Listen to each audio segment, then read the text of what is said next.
नमस्कार, मैं हूं ब्रिज द्विवेदी। एग्रीमीटर में आप सभी का स्वागत है। आज के एग्रीमीटर में हम मक्का के बाजार पर चर्चा करेंगे।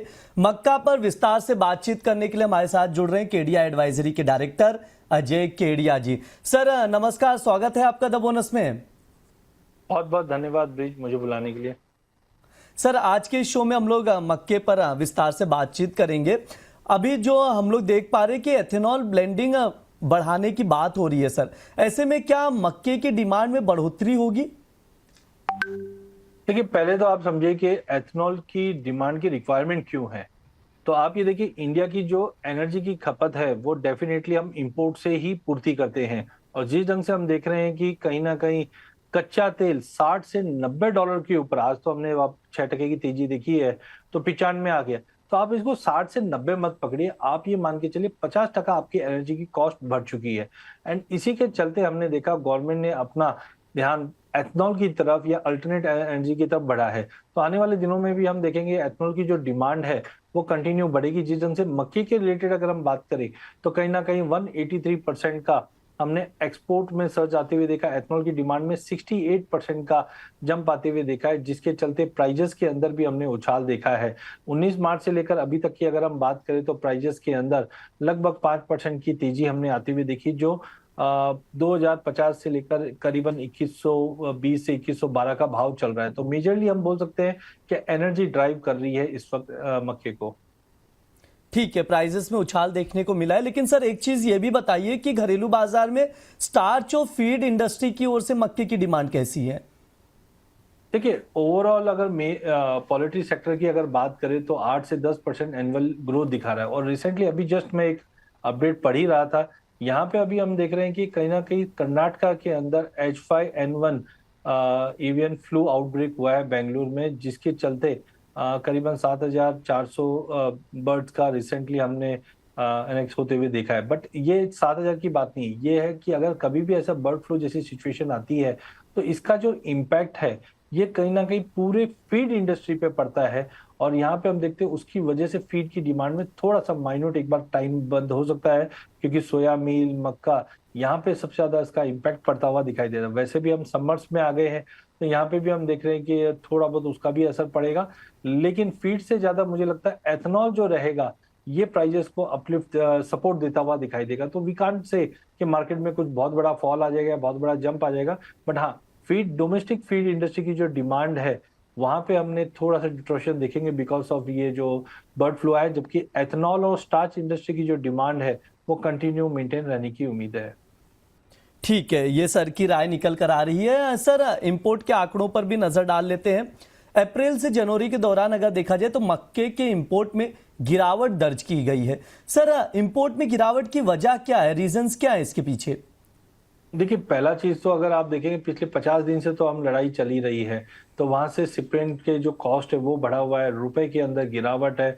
हालांकि देखिए, ग्लोबल कॉर्न प्रोडक्शन की अगर बात करें तो वहां पे हमने देखा थोड़ा सा डिवाइडेड रहा है, लेकिन इंडिया का जो प्रोडक्शन है वहां पे भी हमने करीबन 461.49 लाख टन के आसपास का देखा है। तो सप्लाई भी हमारे पास काफी अच्छी है। इसके लिए ये जो सीजनलिटी में अगर हम देखते हैं तो पिछले साल के मुकाबले ये साल हमने जबरदस्त फॉल देखा है। उसमें मेजर कारण है डोमेस्टिक प्रोडक्शन, दूसरा ग्लोबल मार्केट में अनसर्टेनिटी की वजह से जो कॉस्ट बढ़ा हुआ है। हालांकि अभी भी हम देखें तो कहीं ना कहीं यूरोपियन मक्के की, अगर ईयू मक्के की बात करें तो वहां पे आउटपुट थोड़ा सा कम है। और ग्लोबल में ओवरऑल अगर हम प्रोडक्शन देखें तो ठीक ठाक ही रहा है। बट इंडिया में हमारे पास माल भी अच्छा है, प्लस एथनॉल की डिमांड से भी चल रहा है। तो ओवरऑल सप्लाई अच्छी होने की वजह से इंपोर्ट्स में हमने कमी आते हुए देखी। ठीक है, ये सर की राय निकल कर आ रही है इंपोर्ट को लेकर। सर एक्सपोर्ट पर भी बातचीत कर लेते हैं। पिछले साल जनवरी की तुलना में इस साल जनवरी के दौरान मक्के के एक्सपोर्ट में भारी उछाल देखने को मिला है। मौजूदा समय में मक्के की एक्सपोर्ट डिमांड कैसी है सर, ये बताइए, और साथ ही आगे एक्सपोर्ट को लेकर आपका क्या आकलन है? देखिए, एक्सपोर्ट में मुझे नहीं लगता है कोई बहुत ही ज्यादा एक्स्ट्रा ऑर्डिनरी रहेगा, कि ग्लोबल मार्केट में भी सप्लाई है। और रिसेंटली अगर हमने देखा कि यूएसडीए ने रेस किया है कि इंडिया का जो मेज एक्सपोर्ट का जो फोरकास्ट है वो 0.65 मिलियन टन के आसपास हो जाएगा। अगर आप नए नंबर्स देखेंगे तो यहाँ पे भी अगर आप देखोगे जनवरी से 2025 और 26 के कंपैरिजन में, तो एक्सपोर्ट में इंप्रूवमेंट ही है। आगे भी लग रहा है क्योंकि रुपए की गिरावट कहीं ना कहीं हम कॉम्पिटिटिव भी बनते जा रहे हैं। और ठीक है, थोड़ा बहुत ग्लोबल मार्केट में अनसर्टेनिटी उसकी वजह से अभी थोड़ी सी इंक्वायरी कम है, बट ओवरऑल मुझे लगता है कि मेज के एक्सपोर्ट में 340% का जनवरी में जो जंप आता हुआ दिखाई दिया, अप्रैल से लेकर जनवरी तक में ओवरऑल मुझे लगता है कि कंटिन्यू रहेगा, बट थोड़ा सा अनसर्टेनिटी दिखाई दे रहा है। सर प्राइजेस पर चर्चा कर लेते हैं। सर बीते कुछ साल में मक्के का प्राइस आउटलुक क्या रहा ये बताइए, और साथ ही ये भी बताइएगा कि अभी इसकी सीजनैलिटी क्या बता रही है। देखिए, सबसे पहले तो हमने देखा कि as of now market balanced है, सप्लाई हमारे पास अच्छी है, लेकिन एथनॉल की वजह से और स्टार्च इंडस्ट्री से डिमांड अच्छी है, फीड इंडस्ट्री में ठीक ठाक मार्केट मूव कर रहा है, ग्लोबल मार्केट में भी एबिलिटी ठीक ठाक बनी हुई है, इसके लिए मार्केट रेंज में है। अगर मैं जनवरी फरवरी में देखे तो हमने गिरावट आते हुए देखी, लेकिन मार्च और अप्रैल में हमने देखा कि प्राइजेस 1775 से रिकवर करके अब 1900 के पार आ चुकी है। वैसे मई की सीजनैलिटी अगर हम देखें थोड़ी मिली-जुली रहती है, लेकिन जून, जुलाई, अगस्त में तेजी रहती है, तो मुझे नहीं लगता कोई बड़ा फॉल बैक रहेगा। टेक्निकल चार्ट्स पे भी अगर हम देखते हैं तो वॉलिटिलिटी कंटिन्यू मेंटेन रहेगी। हमने देखा था पिछला जनवरी 2026 जब स्टार्ट हुआ था, तब प्राइसेस 1900 के भाव थे, गिरावट आई, फिर रिकवर करके बैठे हुए हैं, बट वॉलिटिलिटी ठीक-ठाक थी। आरएसआई भी दिखा रही है कि मार्केट में रिकवरी का मौका बनता हुआ दिखाई देगा। जो गिरावट बनी थी, हमने प्राइसेस को करीबन 2400 से, जो पिछले साल जून जुलाई का भाव था, 2400 से वन साइडेड हमने गिरावट आती हुई देखी। पर टेक्निकल स्ट्रक्चर में मुझे लगता है एक हार्मोनिक पैटर्न बना हुआ है, जो 1750 से 1780 पे बहुत ही शानदार सपोर्ट देके रखा हुआ है। तो टाइमिंग मुझे लगता है मार्केट एक दायरे में ही है, गिरावट तो नहीं दिख रही है, but market sideway to positive रहेगा, जो हायर साइड पे मूविंग एवरेजेस हमारे टारगेट्स होते हैं वहां तक दिखाई दे सकता है। तो ब्रिज मुझे लगता है प्राइजेस में बॉटम बन चुका है, और यहाँ से जैसे जैसे एथनॉल की डिमांड या कच्चा तेल ऊपर रहता है और मानसून का विकार रहता है, प्राइजेस को ये सपोर्ट दे सकता है। जी, ये सर ने टेक्निकल चार्ट बेहतरीन ढंग से आप लोगों को समझाया मक्के का कि सपोर्ट बन चुका है, यहाँ से प्राइजेस को सपोर्ट मिलता हुआ दिखाई दे सकता है, तो उसके अकॉर्डिंग आप लोग ऑब्जर्व करके चल सकते हैं। सर एक बार शॉर्ट टर्म में प्राइस आउटलुक भी बता दीजिए मक्के का। देखिए, इस वक्त प्राइस 1900 के ऊपर अच्छे से ट्रेड करते हुए दिखाई दे रहे हैं, और हार्मोनिक पैटर्न जो आपके स्क्रीन पे देख रहे हैं बहुत ही शानदार रिवर्सल पैटर्न होता है ये।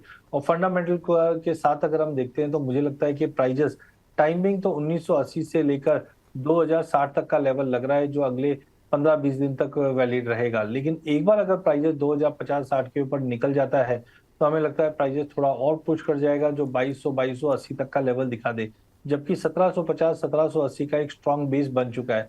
तो इन शॉर्ट अगले 15-20 दिन का अगर व्यू लेके चलता हूं, तो मुझे लगता है प्राइजेस 2000 से 2050 तक का लेवल मिल सकता है, लेकिन मानसून और उसके आगे का सिनेरियो रहेगा जो प्राइजेस को सपोर्ट ही करेगा। तो जब तक 1750-60 के ऊपर मेंटेन है, ट्रेंड बुलिश है। जी बिल्कुल, सपोर्ट मिलता हुआ दिखाई दे रहा है टेक्निकल चार्ट पर, यहाँ पर सर मक्के को लेकर बुलिश है। सर एक आखिरी सवाल रहेगा, अगर किसी को वायदा बाजार में किसी एग्री कमोडिटी में पोजीशन बनानी हो, तो आपकी तरफ से टॉप एग्री कॉल्स क्या कुछ रहेंगे सजेशन में? देखिए, एग्री के अंदर वैसे भी हमने मानसून और डोनाल्ड ट्रंप की तो मूवमेंट हम देख ही रहे हैं, जो मार्केट को मूव कर रहे हैं। तो मुझे लगता है आज वैसे भी हमने मसालों के अंदर एक अच्छा खासा जंप आते हुए देखा है। टाइमिंग मुझे लगता है कि आज के अगर ट्रेड सेटअप की अगर हम बात करते हैं तो एक सेकेंड, आज की अगर ट्रेड सेटअप की अगर हम बात करें तो मुझे लगता है सबसे पहले धनिया पे आप नजर रखिए। धनिया के अंदर हमें लेके चलना चाहिए, जहाँ पे मई वायदा 13,400 पे लेके चलिए, 13,200 का स्टॉप लॉस रहेगा, और टारगेट रहेगा 13,700 का। वहीं अगर दूसरी कमोडिटी की अगर हम बात करें तो यहाँ पे मुझे लगता है कि प्राइजेस के अंदर हल्दी के अंदर भी हम बाइंग करके चल सकते हैं, जहाँ पे 16,200 के करीब, 16,000 के करीब लेके चल सकते हैं। 16,600 के टारगेट के लिए 15,700 का स्टॉप लॉस रहेगा। ठीक है, ये सर की ओर से टॉप एग्री कॉल्स में कुछ रिकमेंडेशन दिए गए, धनिया और हल्दी में खरीदारी की सलाह दी गई है, तो उसके अकॉर्डिंग आप लोग देखकर चल सकते हैं। हालांकि अगर पोजीशन बना रहे तो स्टॉप लॉस मस्ट है, इस चीज़ का ध्यान रखें। सर समय भी हो चुका है, डिस्क्लेमर दे दीजिए प्लीज़। ब्रिज, आज हमने पूरे एग्री पैक में मक्के की बात की और मसालों की फ्यूचर्स की बात की है। पर्सनली मेरी कोई पोजीशन डेरिवेटिव मार्केट में नहीं है एग्री के अंदर, यहाँ पे मेरे क्लाइंटों की हो सकती है। सेकेंडली, जब भी आप कमोडिटी में निवेश करते हैं, स्टॉप लॉस लगा के काम कीजिए, और सेबी रजिस्टर्ड फाइनेंशियल एडवाइजर की सलाह लेकर ही इसमें काम करें। जी सर, बिल्कुल, बहुत बहुत शुक्रिया सर आज की चर्चा में जुड़ने के लिए। बहुत बहुत धन्यवाद। ये हमारा एग्री मीटर शो है, इस दौरान तमाम एग्री कमोडिटीज पर बातचीत की जाती है। इस बार के शो में हमने मक्के पर चर्चा की है, उसके प्राइस आउटलुक को समझा, एक्सपोर्ट डिमांड, इंपोर्ट पर बातचीत की गई है, तो इस पर आप लोग नजर बनाकर चल सकते हैं। फिलहाल के लिए शो में इतना ही। आप लोग बने रहिए द बोनस के साथ। धन्यवाद।